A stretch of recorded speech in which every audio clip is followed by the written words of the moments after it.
PSG Fan TV, bienvenue dans l'After Game, deuxième partie. On va rentrer directement dans le vif du sujet avec cette question simple. Est-ce que les joueurs du Paris Saint-Germain évoluent tous à leur meilleur poste? N'hésitez pas à répondre les abonnés également, cette question vous concerne. Alors pour certains, clairement non. Je sais que tu vas commencer à viser, par exemple, un de mes chouchous. Moi, je veux direct attaquer Draxler. J'aurais tellement voulu le voir en attaque sur les ailes. pareil. J'aurais tellement voulu, mais pourquoi le mettre en milieu relayeur? Mais pourquoi? Je trouve que ce joueur est mal utilisé.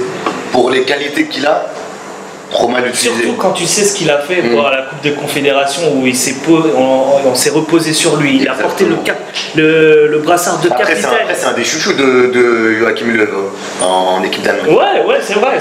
Mais, donc si on va dans votre sens, donc il joue en attaque, donc dans les ailes. Mais surtout qu'il a été formé pour être dans les ailes. Draxler, Je suis d'accord. c'est une de formation qui peut jouer aussi en numéro 10 derrière l'attaquant. Et je trouve Oui, que mais là, non, mais là, la question c'est l'utiliser en relais. son meilleur poste. La question c'est son meilleur poste. Son meilleur poste, c'est sur les ailes. Comme il a démarré au PSG, En attaque. À la place de qui? À la place de qui? On est tous d'accord. Malheureusement, à la place de Neymar, mais quand tu sais que. À la place de Neymar, tu mettrais À gauche. À gauche, il est. À gauche. jamais à droite.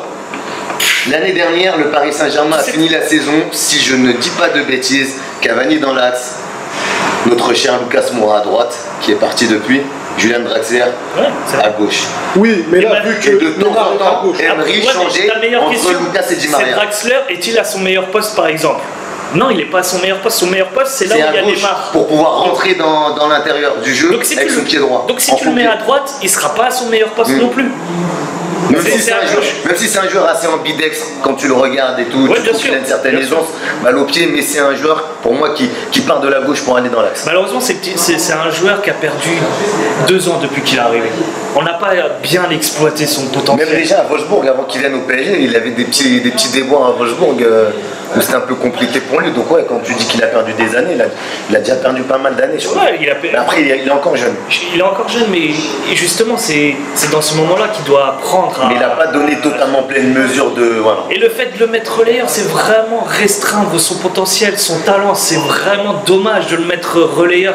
Et il apprend ce nouveau poste, mais je sens qu'il ne s'épanouit pas. Il s'épanouit pas. Et malheureusement, si on s'entête, on va le perdre. Et peut-être même cette année, il partira de lui-même parce qu'il n'aura pas tant de jeu. Quand je quitte le parc et que moi je l'ai vu relayeur aligné, 11 de départ, ou même quand il rentre en jeu et que Emery le met en relayeur, je me dis mais il y a une forme de gâchis un petit peu quand je le vois. Alors pas vraiment. Je le trouve un minimum sur la retenue en fait quand il est relayeur aussi Draxler. Je trouve que vraiment quand il est devant, il est plus... Peut-être le problème justement, tu veux le garder, tu veux le faire jouer, mais t'es obligé de le faire jouer relayeur. En plus il est pas mauvais en relayeur.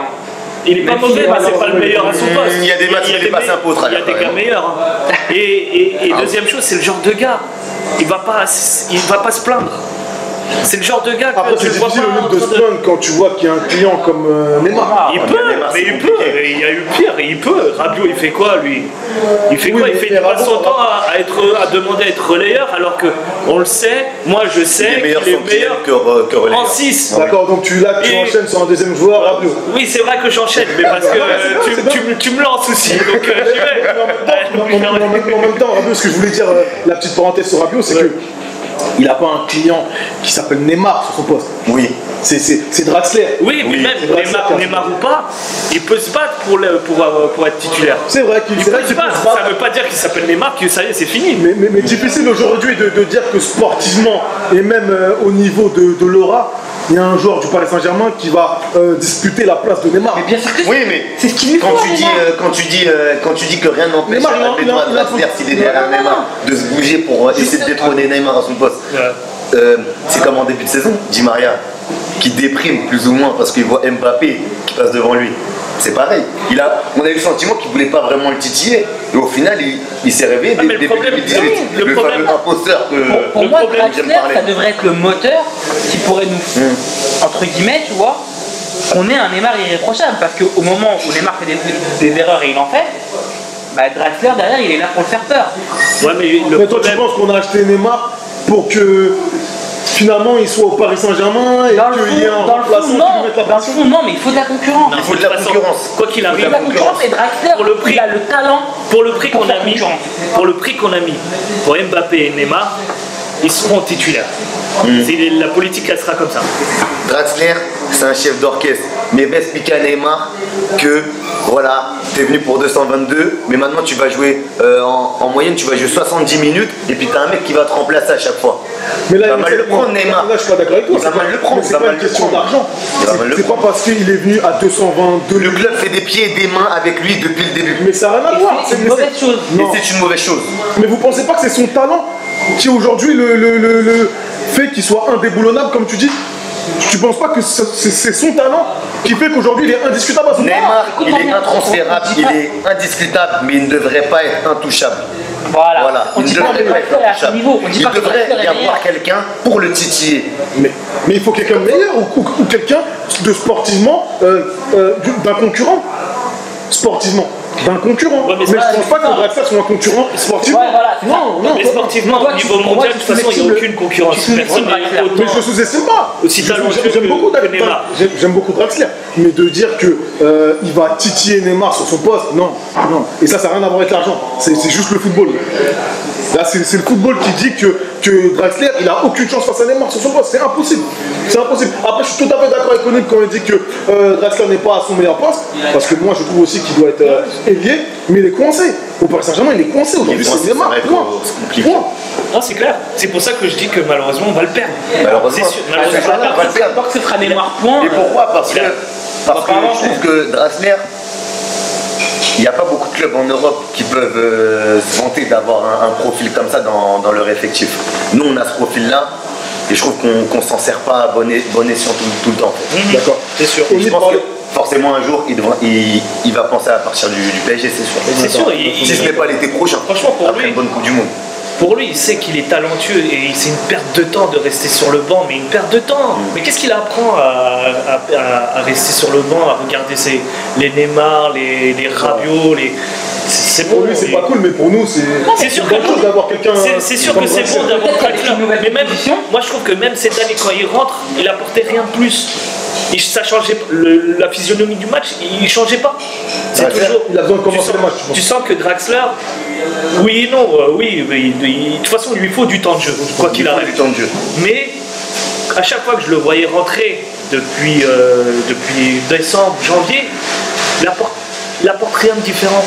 C'est un Draxler qui est là. Voilà. Il fait on sait qu'il a des qualités, on sait qu'il est capable d'accélération, de fulgurance. Mais il fait pas plus. Il fait pas plus. Bon, Malgré ça, moi j'aimerais bien l'avoir. Mais maintenant, je pose une question. Est-ce que ça réglerait pas le problème d'avoir 3 attaquants en compo? C'est-à-dire que tu es Mbappé. Non, on a 3 attaquants. On va enchaîner. On va enchaîner. C'est-à-dire, admettons un Di Maria à droite, un Neymar à gauche, Cavani et Mbappé dans l'axe, tous les deux. Voilà. Oui, mais et un milieu à plat avec Rabiot et Verratti, admettons. Oui, mais ça pourrait être intéressant, mais le PSG ne joue pas en 4-4-2 à un certain moment. C'est 4-3-3 là. Ouais, tu vas pas faire ça pour un joueur. Je pense. Et donc Onip avait rebondi sur Rabiot en deuxième joueur. Tu sais quoi? Qu'avez-vous à dire? Pour Rabiot? Rabiot, moi j'ai toujours dit qu'il était meilleur en sentinelle qu'en relayeur. Après en relayeur, il a des qualités où il se projette vers l'avant, qui peuvent lui servir, mais je pense pour moi c'est un joueur qui doit jouer devant la défense. Et de temps en temps faire des petites montées offensives, mais après revenir immédiatement à son poste de numéro 6. Sans broncher. Donc pour toi, et tenir ce poste 90 minutes. Et ne pas demander à Marco qui est à côté de lui de permuter constamment. Parce que c'est ça depuis le début de la saison. Je suis d'accord avec lui parce que ça s'est remarqué au moment où Mota a été blessé. Donc on n'a pas eu le choix de mettre Rabiot. On a senti que c'était des chaises musicales. Personne ne voulait vraiment occuper ce poste. Quelques matchs après le Bayern Munich où même tu as eu un interview courant octobre où tu disais justement c'est son poste et s'il n'est pas content, il reste là, voilà. Il ferme sa vie. mais il est talentueux en ce poste 6 et je ne sais pas pourquoi il s'entête alors qu'il deviendra, à mon sens, à mes yeux, il ne deviendra jamais mais jamais une référence à ce poste. Il y a meilleur que lui. Il y a meilleur que lui à ce poste. Et notamment en équipe de France, je ne comprends pas pourquoi il s'entête. Il ne sera jamais relayé en équipe de France. En 6, il peut être à la rigueur, être un profil à la Bousquet, défendre et monter quand il a la balle. Mais il faut qu'il soit devant les deux défenseurs centraux. Et moi, je le trouve talentueux à ce poste-là. Et c'est dommage qu'il s'entête et il va se perdre. Et je le verrai bien si un jour il doit partir Paris, voir comment il va s'affirmer dans un autre club. Grand club en tout cas, pas un club moyen, un grand club de Ligue des Champions. J'attends de voir. On est tous d'accord, Rabiot. Rabiot meilleur 6. Après, moi, concernant Mbappé, je trouve qu'il est à droite, il s'en sort très bien. À gauche, il s'en sort aussi à merveille, mais pourquoi pas un jour l'essayer dans l'axe un peu plus souvent. On l'a fait cette saison. On l'a fait cette saison, mais pas beaucoup. Ça n'a pas été concluant. Parce que c'est vrai que Cavani, c'est... Non, Cavani, c'est Cavani. Cavani, c'est Monsieur But. Il n'a pas été concluant. Moi-même, je le défends, Cavani, mais c'est vrai que de temps en temps, essayer Mbappé dans l'axe, ça peut être bien aussi pour lui, quoi. Parce que c'est un futur grand neuf pour moi. Après, on a le temps d'essayer ça. Il a 19 ans. Ouais, il a 19 ans. Après, concernant Mbappé, malheureusement, il y a Cavani. Et Cavani est franchement beaucoup plus performant et plus... Une dextérité à marquer qui est beaucoup plus... Voilà, et en plus, on l'utilise comme point d'appui, donc que Mbappé ne sait pas encore faire. Donc il a du temps, Voilà. Et Mbappé, c'est pas le gros truc, le placement qui m'a gêné en tout cas, sur ce côté. Après, j'ai une petite question pour vous. Vous me dites, enfin, petite question, tout est relatif. Di Maria, ouais. Par rapport à son parcours au Real Madrid, où du coup, il avait ce rôle aussi de relayeur, est-ce que vous ne pensez pas qu'au Paris Saint-Germain, Di Maria, dans ce poste de relayeur, aurait été plus intéressant? C'est une question. On ne l'a pas utilisé en tant que tel, en tout cas dans ce poste-là, et peut-être ça a tort. Peut-être c'est un tort. Ouais. C'est peut-être qu'on aurait dû, on l'a jamais fait. Après, Emery, des fois quand il s'entête à mettre un joueur à ce poste, il s'entête vraiment à le mettre. Il n'a pas proposé. Il n'a pas essayé de donner une alternative un peu à Di Maria, comme il a pu essayer de donner une alternative à Draxler en mettant plus bas en fait sur le terrain. Après, je trouve qu'il y a aussi une. Je ne sais pas si c'est une volonté du club, mais depuis que Di Maria est au PSG, il a toujours joué à droite en fait. Devant à droite, à l'époque avec Ibra. C'est aussi plus simple que ça. Draxler, quand tu le mets relayeur, pour moi, il est même meilleur que Rabiot. Ouais, c'est possible. Alors que Di Maria, je le mets. Parce qu'il a une pointe de vitesse meilleur que Verratti.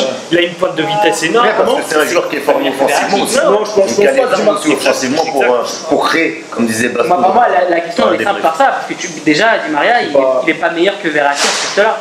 C'est pas totalement faux, mais c'est vrai que le relayeur que Di Maria était donc au Real Madrid, c'était un relayeur de très très haut niveau.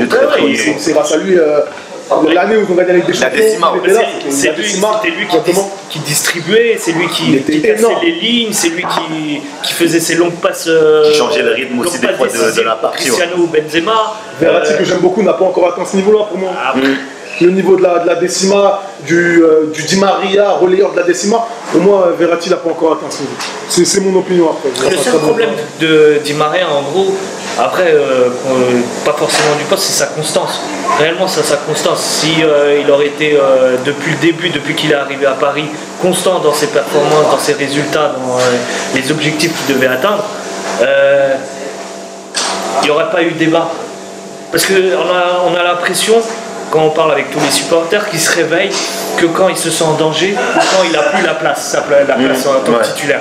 Et c'est ça qui est énervant chez lui. C'est ça qui est énervant chez C'est pas forcément sa position, mais le fait que moi je l'ai appelé un posteur. Son comportement est énervant. Et donc, on aurait pu l'utiliser en tant que relayeur, mais son plus gros problème, c'est son comportement. Il devrait être plus constant. Pour être abonné au parc depuis la fameuse saison où il a signé, Di Maria, voilà, je l'ai appelé un posteur, mais voilà, il a un jeu à risque. Il aime bien crochet, voilà, crochet sur crochet. Il aime bien les duels. Donc forcément, quand il n'en réussit pas un, puis deux, puis trois, On sent qu'il y a du dépit sur son visage. Et je trouve qu'il ne faut pas qu'il se laisse abattre. Parce que même s'il a un jeu à risque, faut qu'il s'en serve, faut que ce soit vraiment sa force jusqu'au bout en fait. Et je trouve que des fois il se laisse trop. Voilà. C'est pas parce qu'il y a du déchet qu'il faut arrêter de produire, qu'il faut arrêter de créer en fait. D'accord, bon, je pense qu'on va. Ouais, il a le mental fragile, tout simplement. D'accord, bon, on va terminer sur ces mots. Dites-nous ce que vous en pensez, chers abonnés. Donnez-nous votre avis, il est important. En espérant que cette vidéo vous aura plu. Encore une fois, on est toujours présent sur Instagram et Twitter. Et je vous dis à très bientôt pour la 3e partie.